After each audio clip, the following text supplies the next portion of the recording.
The Timberwolves are starting to enter the prime years of Anthony Edwards, 24 years old. Season number 6. It's time. But what can we actually expect from them in 2026, and are they good enough to compete for a championship? After making the Western Conference Finals in 2024, they had a lot of work to do if they wanted to get back there. Some of their issues were mitigated by Anthony Edwards making one of the most outlandish shooting leaps in the history of the game. But with that, they still had to find a way to integrate Julius Randle, maximize DiVincenzo's game, and manage Conley's aging skill set while finding time to develop some of their young core. And it wasn't easy to start, but by the end of the season, they really found a groove, ultimately posting a top 10 offense and defense on their way to nearly 50 wins. However, it wasn't until the playoffs that we'd see the extent of just how good this team could be. Between the two-man punch of Ant and Randle, the depth, lineup flexibility, and defensive dominance, they coasted through the first 2 rounds of the playoffs until they ran into OKC. Then in the conference finals, they struggled with a few of the same issues that led to their exit against the Mavs. Firstly, they lacked the playmaking talent to consistently break down OKC's elite defense. I want to give a ton of credit to Ant for the way he read the aggressive help, got downhill, and made all of the right reads, but basically nobody else on the floor could generate pressure. That over-reliance on Ant in the backcourt is something that they really couldn't work around, as Conley couldn't keep up on either side of the ball, while Dante isn't near the same level of decision-maker. Secondly, their predictable defensive scheming made it easy for the Thunder to get hot. What I mean by that is because Minnesota never got super creative with their game plan, OKC knew exactly what they needed to do to score. Not only did Shea have a great series, so did J-Dub and Chet, and when those 3 guys are all producing high-level offense, that team is basically unbeatable. All that's to say, despite back-to-back conference finals appearances, I do feel like this Wolves team was still a ways away from truly competing for a championship. And the reason I bring that up is because they didn't exactly dominate the offseason. They lost a key rotation piece in Nickeil Alexander-Walker. As a 7th or 8th guy off the bench, Walker brought a nice presence as a 3-and-D wing who could occasionally handle the ball. At the point of attack, he could be a serious disruptor, although I think it's worth noting that he was noticeably less effective the deeper they got into the playoffs. By nature of having a skinnier frame, he isn't as effective against bigger or stronger wings and guards, which you're bound to run into by rounds 2 or 3. So I don't think Minnesota lost a ton by not getting him back. The only problem is that they made no effort whatsoever to fill his role. Their only acquisitions of the offseason were 2 rookie draft picks, both of which are centers. Yohan Beringer is an especially intriguing prospect because he's still 18 years old and only picked up basketball in 2021, so we could be talking about lots of untapped potential. Even now, you can see the size, quick twitch athleticism, and mobility to offer tons of defensive versatility from the 5 spot, which really popped in Summer League. Along with the explosiveness, timing, and overall instincts as a rim protector, you could really see the makings of a modern-day defensive anchor. It's just that with Yohan, we're talking about a long-term boomer-bust type of guy. He's still incredibly raw in most areas, like his discipline on defense, his complete lack of upper body strength, and the fact that he's pretty much limited to rim running or lob catching on offense. It could take years for him to fill out his frame, let alone develop meaningful offensive skills. And while that makes him a really interesting project long-term, it doesn't do much for a hopeful contender. The same goes for Rocco Zikarsky. He just turned 19, and his selling point is the massive frame, as he's officially listed at 7'4", 260 pounds.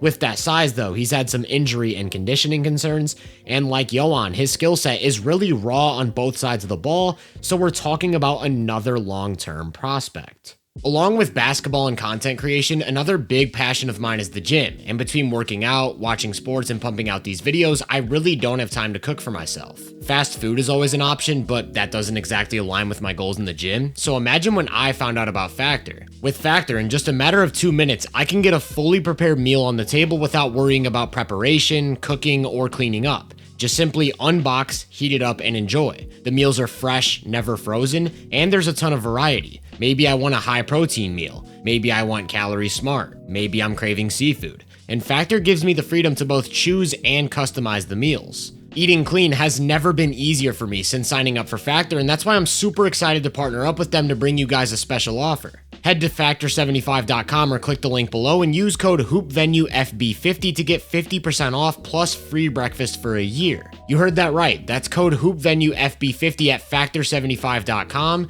for 50% off plus free breakfast for an entire year. Essentially, the Wolves are just running it back from last year. So then the question becomes, just how much room is there for internal development? That starts with Anthony Edwards, who seems to add something new every year. Whether it was the ball handling, the decision making, the passing, or the pull-up three-point shooting, he's shown a rare ability to just always improve. And that next step for him has to be the mid-range game. His mid-range shooting has gotten better each season, but he's yet to log a year above 40%, and we've seen that lack of consistent in-between scoring cause issues for him against both the Mavs and the Thunder. The short jumpers are one thing, but I'm more so referring to his complete lack of a floater, which could really help against those top-tier defenses that load up to prevent him from getting to the rim. Another guy who feels like he's always ready to take a leap is Jaden McDaniels. Every year you'll have these stretches where he starts to ascend, only to come right back to earth. Just look at his scoring from each month of last season. You'll have months where he's below 10 points a game, a month where he's over 18, another in that 14 to 15 range, and it always seems to average out at about 12. This even showed up in the playoffs. He dropped 25 on the Lakers in Game 1, only scored 8 in Game 2, then followed that with a 30 ball in Game 3. The conference finals were the epitome of what I'm talking about, hitting some decent highs, but truly just up and down with every performance. You have to wonder if he'll ever be a guy who can consistently hit that ceiling. We know he can hit the open three, we know he can get above the rim, we know he can put the ball down occasionally. Will he ever put it all together? If so, he can be used in a variety of ways, whether that's attacking mismatches, curling off of screens, or just attacking closeouts where he's already showcased a nice mid-range game. Even if the wing play takes a leap though, Minnesota's biggest issue remains at the point guard position. As I mentioned earlier, Mike Conley simply couldn't keep up on either side of the ball in the playoffs. After all, he turns 38 years old in a month, and he's a small guard with little to no physical advantages. That regression really hit him as an inside-the-arc scorer, making 10% less of his two-pointers throughout the season, and that carried right into the playoffs, where he made 25% of his two-pointers after previous runs in the mid to high 40s.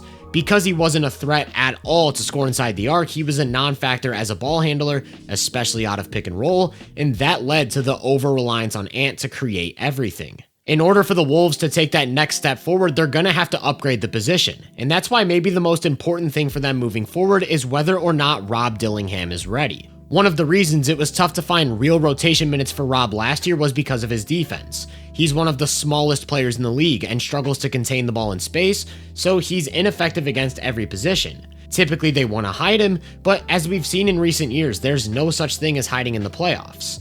Conley struggled too. However, he's a lot stronger, a lot longer, and most importantly, he's one of the smartest team defenders in the league, so he could still make a difference through his positioning and timing. The key for Rob will be finding any redeeming defensive quality. I'd say the effort and buy-in are already there, and his skinny frame helps him get around screens, so he can be a bit of a pest against smaller guards or movement shooters. His hands are decent, and historically, a lot of weak defenders have helped high-level team defenses by getting aggressive lanes and generating turnovers. I'd also expect him to fill out his frame and get a lot stronger, so it could just be a matter of time before he's at least playable. Because offensively, if you're a Rob fan, you probably saw everything you wanted to see from him as a rookie, even in limited minutes. He showed that his quick twitch athleticism and downhill aggression absolutely translates to the NBA level, as defenders couldn't keep him away from the paint. Out of drives, he not only showed nice touch around the basket, he showed an advanced short mid-range game and the ability to consistently find the open man.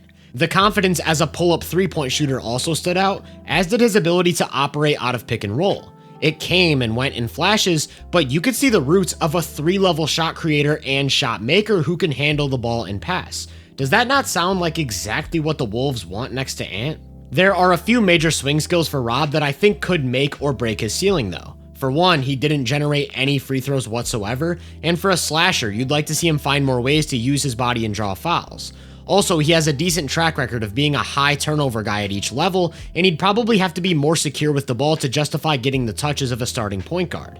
Maybe most importantly though is what he can do away from the ball. Part of what made Conley such a great backcourt partner was his off-ball movement, shooting, and quick decision making off the catch, and we'll have to see if Rob has any of that. Because as long as Ant's on the court, he's the focal point, and it's on those other guys to play off of him. Speaking of which, I think Terrence Shannon Jr. has already shown that he can do so.